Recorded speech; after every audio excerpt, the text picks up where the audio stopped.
नमस्कार भक्तांनो, मनुष्य जीवन हे अत्यंत दुर्मिळ मानले गेले आहे. प्रत्येक मनुष्याच्या मनात एक प्रश्न कधी ना कधी नक्की निर्माण होतो. मृत्यूनंतर काय होतं?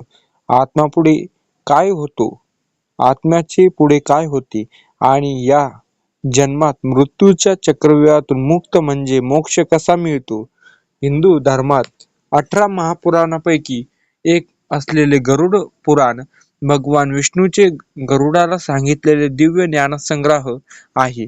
या पुराणामध्ये कर्म, आत्म्याचा प्रवास, पाप, पुण्य आणि मोक्षाचा मार्ग याचे सविस्तर वर्णन केले आहे.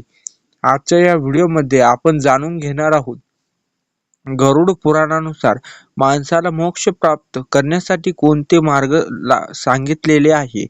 कोणते कर्म आत्म्याला मुक्तीच्या मार्गावर घेऊन जातात. मोक्ष म्हणजे काय?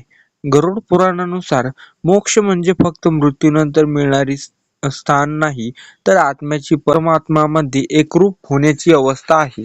मनुष्य जन्म घेतो, कर्म करतो आणि त्या कर्मानुसार त्याला सुख दुःखाचा अनुभव येतो. इच्छा, मोहाचा आणि अहंकाराचा त्याग करून जेव्हा आत्मा परम सत्याला ओळखतो तेव्हा त्याला मोक्ष प्राप्त होतो.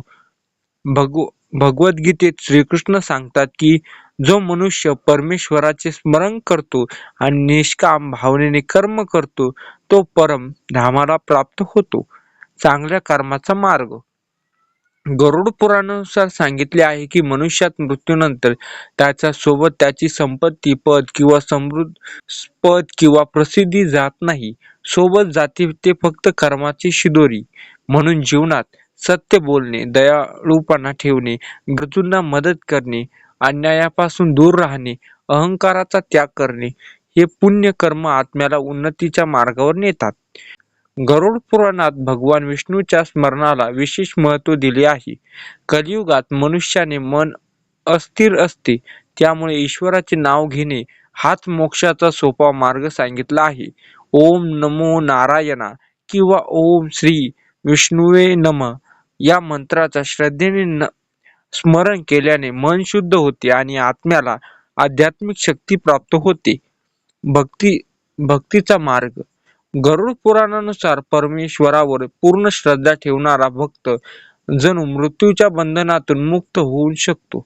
भक्ती म्हणजे फक्त पूजा करणे नाही, तर मनात प्रेम ठेवणे, सर्व जीवनात परमेश्वर पाहणे, अहंकार सोडणे, ईश्वरावर विश्वास ठेवणे हीच खरी भक्ती आहे. दान आणि सेवा. गरुड पुराणामध्ये दानाला महत्त्व सांगितले आहे. अन्नदान, जलदान, वस्त्रदान आणि गरजूंची सेवा ही पुण्यकर्मे मानली जातात. परंतु दान करताना मनात अहंकार नसावा. मी दान केलं हा भावना सोडून केलेली सेवा आत्म्याला शुद्ध करते.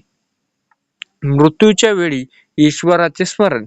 गरुड पुराणानुसार जीवनभर केलेली साधना मृत्यूच्या वेळी मनाची अवस्था ठरवते. ज्याच्या मनात शेवटच्या क्षणी भगवंताचे स्मरण असते त्याला आत्म्याला उच्च गती प्राप्त होते. म्हणून जीवनभर नामस्मरण आणि सत्कर्म करणे आवश्यक आहे. मोह आणि अहंकार त्याग. मोक्षाच्या मोक्षाच्या मार्गात सर्वात मोठे अडथळे आहे लोभ, क्रोध, मत्सर, अहंकार आणि मोह. जो मनुष्य या विकारांचा विजय मिळवतो त्याचे अंतःकरण शुद्ध होते. गरुड पुराणामध्ये सांगितले आहे की बाहेरचे जग बदलण्यापेक्षा प्रथम स्वतःची मनाला शुद्ध करणे आवश्यक आहे. गुरु आणि ज्ञानाचे महत्त्व. गरुड पुराणात ज्ञानाला खूप महत्त्व दिले आहे. सद्गुरूंच्या मार्गदर्शनाने मनुष्याला आत्म्याला आत्मज्ञान प्राप्त होते. गुरु आपल्याला सांगतो की आपले फक्त शरीर नाही, तर परम आत्म्याचा अंश असलेले दिव्य आहे. गुरु आपल्याला सांगतो की आपण फक्त शरीर नाही, तर आपण परम आत्म्याचा अंश असलेले दिव्य आत्मा आहोत. हे ज्ञान प्राप्त झाल्यावर मोक्षाचा मार्ग खुला होतो. भक्तांनो, गरुड पुराणाचा संदेश असा आहे की मोक्ष कुठेतरी दूर मिळणारी गोष्ट नाही, तो आपल्या विचारामध्ये, कर्मामध्ये आणि भक्तीमध्ये आहे. चांगले कर्म करा, ईश्वराचे नामस्मरण करा, सर्वांशी प्रेमाने वागा आणि अहंकाराचा त्याग करा. कारण शेवटी मनुष्याच्या सोबत फक्त त्याचे कर्म आणि संस्कार जातात हरिनामाचा जप. हरिनामाचा जप करा, सत्कर्म करा आणि जीवनात परमेश्वराला समर्पित राहा. जर तुम्हाला ही आध्यात्मिक माहिती आवडली असेल तर व्हिडिओला लाईक करा, चॅनलला सबस्क्राईब करा आणि कमेंटमध्ये ओम नमो भगवते वासुदेवाय किंवा ओम नमो नारायणा असे लिहायला विसरू नका. धन्यवाद.